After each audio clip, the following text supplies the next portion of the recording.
dans la vie d'un parc fan, on a toujours ce parc qu'on rêvait de faire étant petit, ce parc où l'on a regardé chaque vidéo, chaque on-ride de chaque coaster et chaque vlog.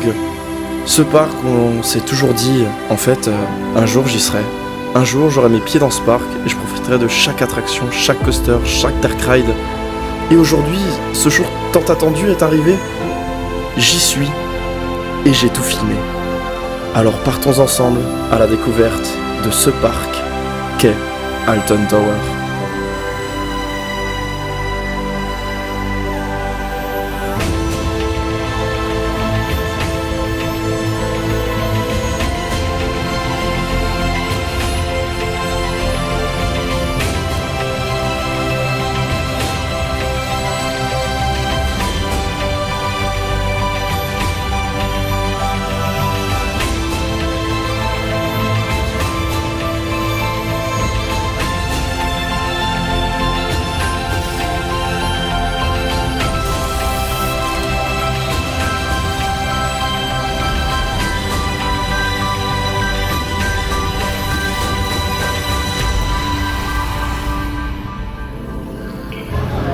Bon, alors c'est l'heure de notre premier débrief de la journée. Il est 14h et nous avons fait Smiler, Oblivion, Nemesis 2 fois, une fois Galactica. Et là on vient de faire Duel. Alors Smiler c'est très bien, malgré que tous les éléments ce soit des inversions. Du coup on n'en peut plus, 14 c'est déjà énorme. Et je pense que si un jour un coaster devrait relever le défi de battre Smiler, il faudrait déjà qu'il soit hyper long. Et ensuite qu'il n'y ait pas que ça comme élément, parce que là déjà 14 ça commençait un peu à tirer sur les chaussettes. Ensuite on a fait Oblivion, donc la première dive machine au monde. Donc c'était sympa malgré qu'il n'y ait qu'une chute. La chute est ultra cool, mais sinon le reste bah, voilà. Niveau opération ça traînait un peu la patte sur Oblivion. Voilà. Ensuite nous avons fait Nemesis, c'est vrai, Nemesis qui a un très bon inverted. Je le place devant Black Mamba, super intégration, il est vraiment intense, c'est top. Je le place devant Black Mamba, peut-être un petit peu en dessous de Montu au niveau du ride, mais il est super bien intégré, donc ça s'équivaut à peu près. Ensuite on a fait R qui est franchement un flying ultra sympa. Enfin R, je l'appelle R mais c'est Galactica maintenant, mais qui est un flying ultra sympa avec sa partie sur le dos qui est assez unique, parce que c'est très rare les fly qui ont une vraie partie sur le dos assez longue. Bon là elle est assez courte, mais on a vraiment une partie sur le dos et qui est assez intense. Enfin franchement c'est ultra cool, c'est ultra fluide. Par contre pour la théma on repassera, mais voilà ça reste quand même cool à faire. Et là on a fait du coup Duel, le petit dark ride interactif en mode maison hantée.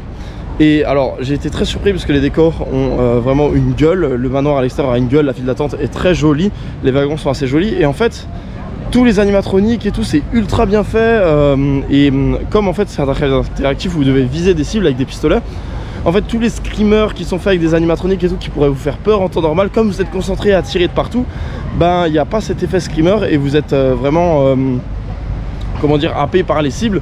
Donc en fait ça bouge de partout, il y a des animations de partout. Quand vous tirez sur des cibles, il y a des screamers qui apparaissent, et vous n'avez pas peur puisque vous êtes concentré en fait à marquer le plus de points possible.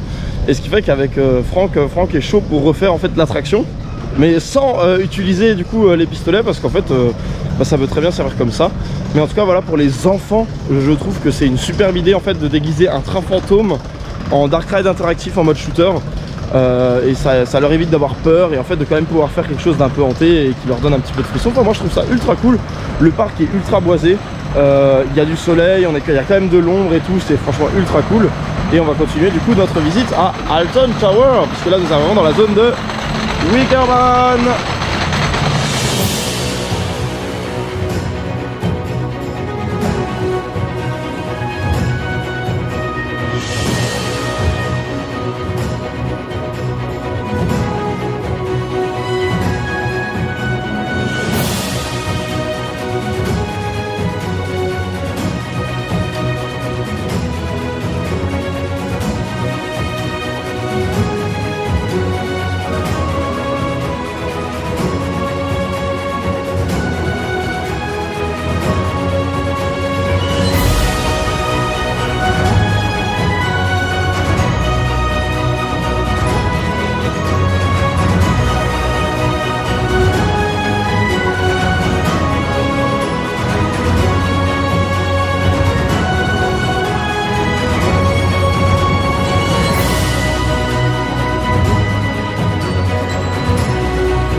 Et donc voilà, c'est déjà la fin de notre première journée à Alton Tower. On a pu refaire Nemesis 2 fois juste à la fin, il n'y avait plus aucune attente donc c'était super. On a eu le dernier train. Et du coup Nemesis qui reste que le meilleur coaster du parc, hein. Là il était juste bien chaud, un monstre d'intensité, c'était génial. Surtout sur les places, enfin sur les dernières rangées, et vous vous mettez sur les places aux extrémités de chaque côté. J'ai trouvé la place de droite plus intense que celle de gauche aux extrémités, donc à vous de choisir et à vous de voir laquelle vous semble le mieux. Je vous donne juste mon avis. Pour le parc, c'est un parc super agréable. Alors on a eu du soleil et tout, mais il y a énormément d'arbres, c'est beaucoup de végétation, du coup c'est agréable. Alors par contre prévoyez effectivement de bonnes chaussures comme a dit Trips Peak, puisque vous allez marcher une bonne trotte entre chaque attraction. Le parc est juste énorme et on comprend pourquoi il y a un téléphérique, mais téléphérique qui ne marchait pas puisqu'il faisait apparemment trop chaud, hein. Il faisait 22-23 degrés à tout péter. J'imaginais pas la canicule qu'ils ont eu il y a 2 semaines, hein, parce qu'à mon avis il n'a pas dû fonctionner longtemps le loulou. Mais sinon il y a beaucoup de points positifs à ce parc, hein. Il y a énormément d'attractions, il y a un choix varié au niveau des montagnes russes, au niveau des dark rides. Vous avez comment il s'appelle, de duel, quand j'en ai parlé tout à l'heure et qui est vraiment cool. Sinon la Madhouse était fermée, on n'a pas pu la faire, donc je pense qu'elle sera fermée encore demain. Et sinon pour les points négatifs, alors là on va attaquer un point sensible. Le groupe Merlin. La maintenance. Alors on a déjà eu le problème à Chessington, hein, qui est du même groupe. Au niveau de la maintenance, ça tombait régulièrement en panne, c'était juste une horreur. Et aujourd'hui, Thor Park ça allait encore, qui est du même groupe. Thor Park ça allait. Mais là aujourd'hui c'était juste un enfer. C'est simple, on a voulu faire Rita ce matin. Dans la file, on arrive au niveau du quai d'embarquement. Ça tombe en panne. Ok, ça peut arriver, il n'y a pas de souci. On s'en va, bref. On arrive le matin, on fait Nemesis, pas de souci. On va faire Galactica. L'attraction est en panne, mais coup de chance, ça a réouvert devant nous. Ensuite, on voit que Nemesis est tombé en panne juste après être sorti de Galactica. On retourne de l'autre côté du parc pour faire Sortine qu'on n'a pas pu faire, et Rita. Donc on a fait Rita, il n'y a pas eu de souci. Mais Sortine est tombé en panne. Si vous voyez où je veux en venir. Ensuite on est allé vers le X Sector pour faire Oblivion et The Smiler. The Smiler qui tournait qu'à 2 trains, puisqu'ils ont 4 trains en tout, mais ils tournaient qu'à 2 puisqu'ils avaient des problèmes sur les 2 autres trains. Donc l'opérateur nous a dit soit vous attendez un peu plus, soit vous allez vous faire voir. Non je rigole, il nous a dit soit vous revenez plus tard. Mais est-ce qu'ils ont remis au moins un train pour rouler à 3 trains ou les 2? Est-ce qu'ils ont fait les réparations qu'il faut pour pouvoir tourner à 4 trains? Parce qu'il n'y avait pas beaucoup de monde dans la file. C'était moins blindé que ce matin. On a fait la queue et on avait attendu une vingtaine de minutes. Donc à 4 trains ça aurait débité un max. Et je trouve ça juste... après ça peut arriver qu'il y ait des problèmes avec les trains, il n'y a pas de souci. Mais ils ont 4 trains. Avoir un problème sur 2 trains en même temps, ça peut arriver, c'est très rare. Mais au moins qu'ils en remettent par la suite. Alors j'ai pas l'information s'ils en ont remis ou pas. Mais s'ils en ont pas remis, c'est juste inadmissible. C'est que normalement quand on a un problème comme ça, en tout cas dans des gros parcs comme Europa Park ou quoi, il y a un maintenancier qui est là, il fait la réparation sur le train et il est rentré si besoin est. Mais 2 trains, c'est quasiment inadmissible. Et le nombre de pannes qu'on a eu durant la journée, on a voulu faire Octonaut, le petit grand 8 pour enfants pour avoir le plus sain. Et ben on l'a pas eu puisqu'on a fait l'attente, on a attendu 30 minutes. On arrive devant le quai et là boum, ça tombe en panne. Et comme il était 17 h et que le parc fermait à 18 h, on a préféré du coup aller faire Sortine, aller faire du coup Nemesis qu'on a du coup fait 4 fois pendant la journée, ça c'était grave cool, et aller refaire une fois Galactica qui est vraiment un flying aussi ultra cool. Mais sinon petit avis positif sur le parc en tant que tel, c'est un magnifique parc, c'est franchement pour l'instant le meilleur parc d'Angleterre. On n'a pas fait encore Drayton Manor, mais je pense que ça ne vaudra pas Alton, qui est vraiment un parc magnifique. En tout cas aussi un grand bravo au travail des jardiniers, parce que le jardin est vraiment super beau, c'est bien taillé. Puis il y a énormément de pelouse, enfin franchement comme dit, vous verrez dans les plans de toute manière, le parc est très grand, c'est vraiment très boisé. On a eu une magnifique journée avec un très beau ciel bleu, à peu près toute la journée, vous voyez je suis en t-shirt donc voilà, en espérant que demain il pleuve pas trop, parce que demain ça va être un autre délire, donc je sais pas si je filmerai beaucoup, peut-être des choses qui me manquent, je regarderai ce soir au niveau des plans. Mais en tout cas voilà, on se retrouvera demain pour plus ample avis et les derniers avis sur ce parc magnifique qu'est Alton Tower. Et nous voilà donc de retour pour notre deuxième jour à Alton Tower, toujours sur le signe du soleil. Non je déconne, il a fait super moche ce matin, je sors la GoPro, il est 14 h, on s'est tapé la pluie ce matin. Mais on a pu quand même faire ce matin 2 fois Nemesis avant qu'il ferme pour pluie, une fois Galactica. On a fait quoi d'autre ce matin? On a fait, là on vient de faire 2 tours de Smiler, on a fait encore Sortine. Sortine qui est à... Hein? Duel. Duel, oui, on a refait le Dark Ride Duel sans utiliser les pistolets. C'était un petit peu moins fun, mais les décors sont toujours aussi jolis. Et sinon, ouais, on a fait quand même une fois du coup Nemesis au first, une autre fois en total normal, je crois qu'on était à l'avant-dernière rangée, un truc comme ça. En tout cas, on profite encore de ce magnifique parc. Comme vous pouvez le voir, c'est grand, il y a de très beaux paysages, et puis voilà, vous pouvez, c'est vraiment un parc où on prend du plaisir à être, surtout avec un temps comme ça. Il n'y a pas trop de monde, ça va. Bon, il y a quand même. Il y avait marqué 50 par exemple à 13 quand on l'a fait. On a attendu un peu plus d'une trentaine de minutes, donc ça va, ça reste respectable encore. Même si 13, c'est pas le coaster de l'année, mais ça va. En tout cas, voilà, maintenant on va se diriger vers Wickerman et d'autres joyeusetés, vu qu'on a déjà fait pas mal de choses.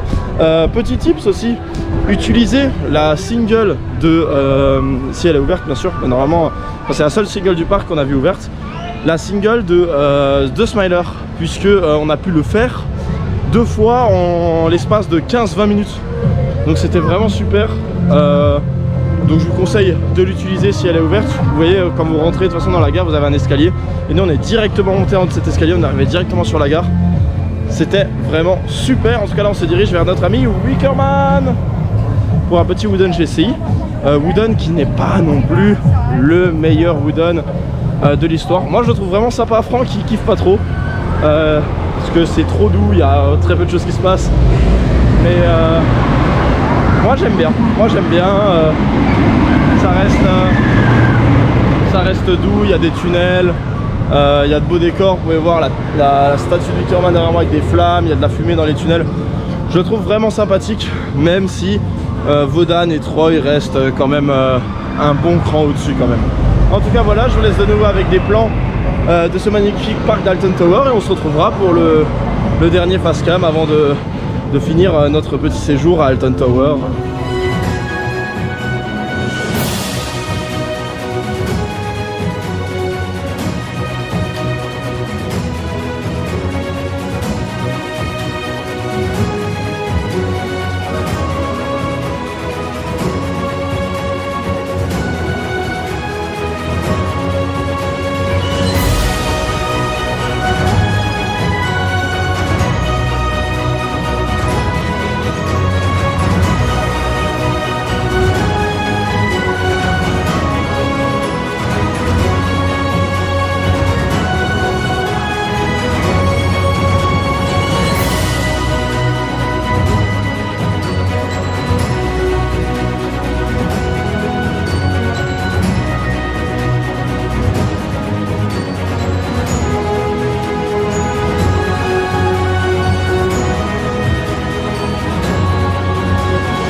Et donc voilà, c'est la fin de notre petit séjour à Alton Tower de 2 jours. C'était une journée encore super, le parc est super agréable.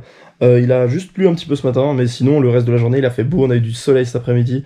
C'était vraiment génial. Les temps d'attente ils affichaient 50 minutes, mais on attendait généralement une trentaine de minutes, donc c'était assez respectable. Et si jamais, donc vous voyez c'est pas le décor d'Alton Tower derrière moi, c'est parce qu'on est déjà rentré au Airbnb. J'ai pas fait l'outro au parc, parce que genre je sais pas, quand je suis sorti du parc j'avais pas la tête à ça. J'y ai pas du tout pensé, je préférais encore regarder les dernières brilles de montagnes russes derrière les arbres. Mais en tout cas voilà, donc si jamais pour le Airbnb c'est à Denston, c'est chez Sue, et c'est super bien parce que c'est à 7-10 minutes du parc, donc franchement au niveau géolocalisation c'est super top. Et du coup voilà, donc comme dit il y a des super montagnes russes, Air c'est le premier flying, et sa partie sur le dos est assez courte mais elle est vraiment bien, ça reste très très fluide pour son âge. Nemesis c'est un monstre d'intensité, il est vraiment top. Je le place vraiment au-dessus de Black Mamba largement, malgré que la théma n'est pas aussi folle que Black Mamba, mais son intégration dans le décor et dans la vallée, c'est creusé dans le sol, ça épouse les formes du terrain, c'est vraiment juste exceptionnel. Sinon, Smiler, on l'a refait 3 fois, on l'a fait 3 fois aujourd'hui. Putain, on a charbonné. Ouais, ah oui, avec la single, comme je vous ai dit, utilise la single rider. Mais on l'a fait 3 fois. C'est vraiment quand on pense à Alton Tower, enfin moi personnellement, je pense tout le temps à The Smiler. C'est pas la meilleure attraction du parc, pour moi ça reste Nemesis, mais ça reste un must. Mais comme dit, ouais, faut supporter les 14 inversions, mais ça reste tout à fait passable et ça reste ultra fun à faire. Et sinon, pour Wickerman, on l'a fait 2 fois aujourd'hui, donc vous voyez qu'on a quand même pu enchaîner assez bien les attractions aujourd'hui. Wickerman, j'ai eu un petit coup de cœur pour ce Wooden, pour l'intégration, pour, comme dit, ça épouse le terrain, et un peu de la théma. Il y a un petit pré-show qui est ultra cool avant d'entrer en gare. Sinon, le Wooden en tant que tel, bah, il est pas exceptionnel, il reste très fluide, il y a des petits airtime si vous êtes sur l'arrière du train, sinon il n'y a pas grand chose, mais ça reste très fluide, c'est du GCI, mais c'est largement pas le meilleur, quoi. Troy et Vodan sont au-dessus, mais je sais pas, il y a quelque chose avec ce Wooden qui me plaît bien, et c'est pour ça que personnellement je le vois quand même comme le 3e meilleur coaster du parc. Mais sinon voilà, on a fait 13, ça reste un bon family, même s'il est pas vendu en tant que tel. La free fall est vraiment sympa dans le ride. Ça rajoute un truc, et la partie en arrière dans le noir est vraiment fun, il y a des petits bunny up comme ça, un petit peu inclinés sur le côté, c'est vraiment fun. En tout cas voilà, pour Alton, c'est la fin de nos 2 jours. 2 jours, si vous y êtes jamais allé, c'est vraiment ce qu'il faudrait, franchement, si vous voulez vraiment tout faire et apprécier le parc, c'est un minimum, c'est le minimum syndical, et comme dit, vous prenez un Airbnb à côté, comme ce qu'on a fait, et ça fait très largement le taf, il n'y a pas de souci. Mais par contre, il faut louer une voiture, sinon en taxi, vous taxez au max, quoi. Les taxis sont pas non plus ultra chers, mais ça monte, ça grimpe assez vite. En tout cas, voilà, c'est tout pour nos 2 jours à Alton. Demain, nous, on a rendez-vous à Drayton Manor. Ce sera bien sûr pour la vidéo de la semaine prochaine. Mais en tout cas, voilà, donc n'hésitez pas à liker la vidéo si elle vous a plu, à laisser un commentaire si vous avez des questions, j'y répondrai avec plaisir, et bien sûr à vous abonner. Vous êtes de plus en plus à vous abonner, ça me fait ultra plaisir de voir ce petit nombre augmenter, même si bien sûr ça reste ça reste que, on va dire, ça reste comment on dit ça reste juste un chiffre, quoi, ça ne vaut rien, mais ça fait quand même super plaisir, donc n'hésitez pas à matraquer ce petit bouton rouge en bas, s'abonner.